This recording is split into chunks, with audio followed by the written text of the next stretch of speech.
All right, so we were in the middle of that last problem when my recorder so rudely cut me off. So let's finish this problem up.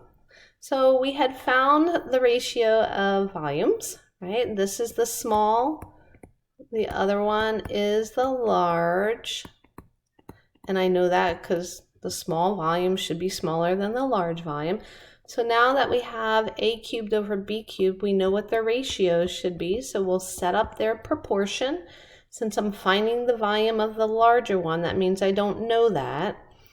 So the volume of the smaller one must be 15 pi. And when I cross multiply, I get 125 times 15 pi. So when I do that on my calculator, I get 1,875 pi, and the dimensions are in meters, so volume is in cubic meters. So that is how you should complete the problems for 3A and 3B. They are done exactly the same as I've done here.